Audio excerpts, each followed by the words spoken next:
Hello guys! Welcome back to my channel. At kung bago ka pa lang sa aking channel, click the subscribe button at ang tiny bell. At syempre guys, shoutout po kay Kuya Bal Santos Matubang, Ate Edna Kalingap Rab at sa lahat ng kanilang kasamahang Kalingap vloggers. At syempre, support and subscribe sa kanilang mga channel guys. At syempre, sa aking channel, huwag mo rin kalimutang mag-subscribe at like and share. So, ang ating re-reactionan for today ay si Carla. Isang batang matalino, mabait, masipag. Bakit ko nasabing masipag guys? Kasi nga, nililibot niya ang kanilang barangay para magtinda po ng puto. Ayan, para makatulong sa kanyang pamilya guys.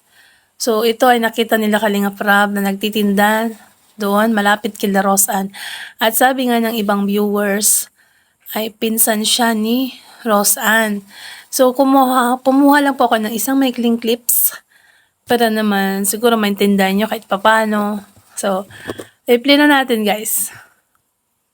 And shoutout po pala sa always nanonood and nagpupunta sa aking live. Ayan, shoutout sa Team Tulala, Lagarista, at Tipaklong. At syempre, Ma'am Marie Pineda, Kuya Potpot Vlogs, and Ma'am Marilyn TV. So, support and subscribe sa kanilang channel guys. So, play na natin. Kikilala ninyo ang isang dalaga na puno ng pagsisikap sa buhay. Sa di inaasahang pangyayari habang nilalakbay namin ang daan pa uwi, ay may nakita kami isang dalaga. Ayan o. So guys, di ba? Pauwi na sila Kalingap Rab. At nakita nila ang isang dalaga na nagtitinda ng puto. So ayan yun, naglalakad siya, di ba? Oh.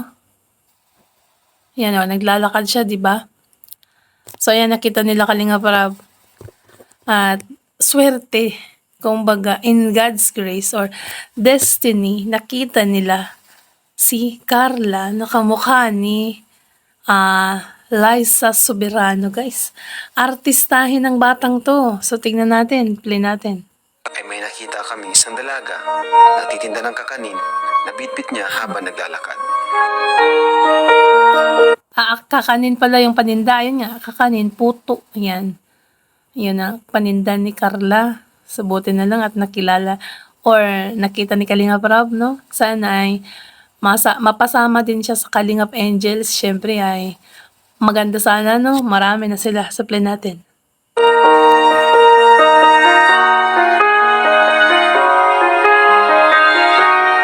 Kapansin-pansin ang lutang na ganda ng dalaga. Ngunit hindi ito naging hadlang. Oo nga, no? Ganda niya, oh. Maamo ang kanya mukha, maputi, o diba? So, artistahin niya, Liza Soberano nga, no? Kasi si Liza Soberano, guys, hindi naman ganong maputi, no? Parang Liza Soberano nga, no? Parang silang magkapatid. So, play natin, guys. Upang ikahiya niya ang kanyang ginagawa.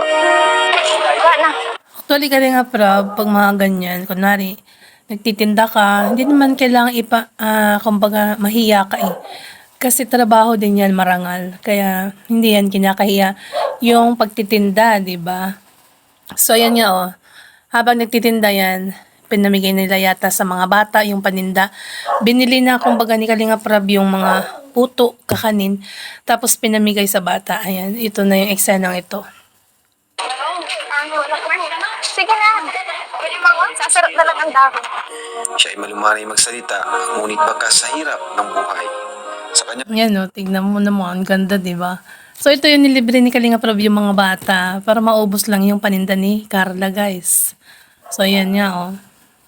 ang mukha, kung kaya ay minarapat namin na lapitan siya upang alamin ang kwento sa likod ng kanyang buhay at bakit niya ginagawa ito. Ayan.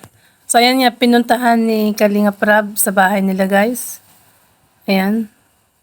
So ito yung bahay nila Carla at sa likod niya nga ay makikita ang mga awards na parang si Roseanne din na isang matalino.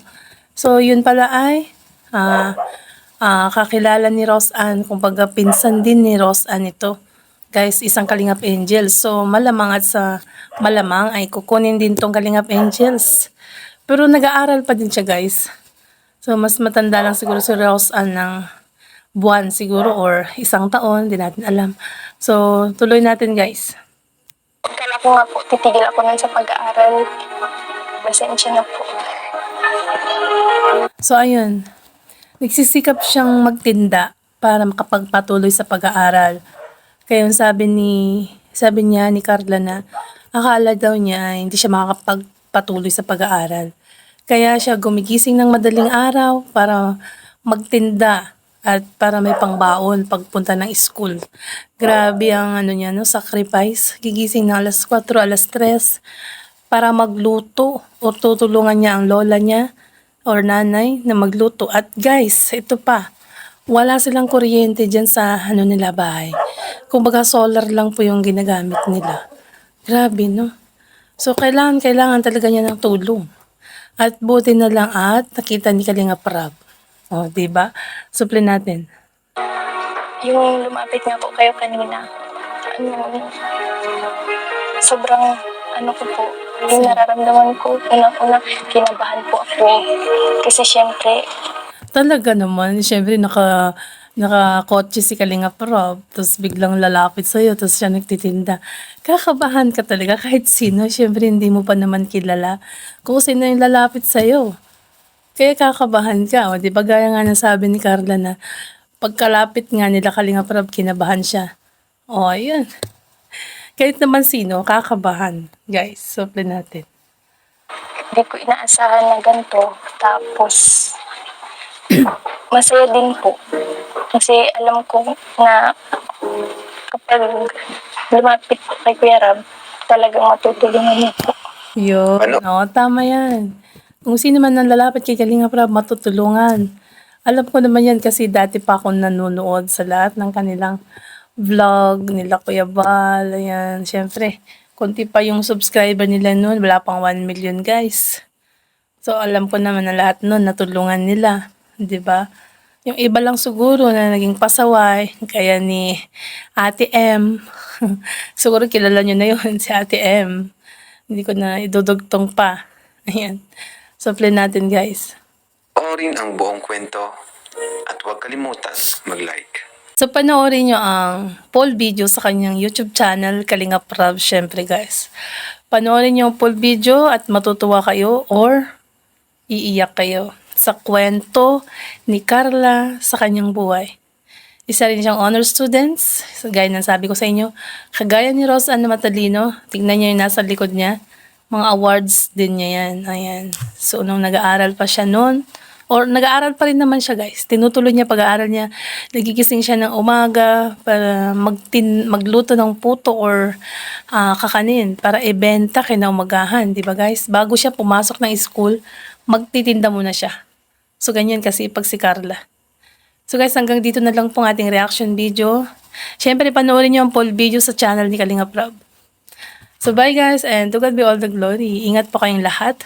And syempre, subscribe to Kalinga Prab, Kuya Bal Santos Matubang Ate Edna, at sa lahat ng kanilang kasamahang Kalinga Vloggers.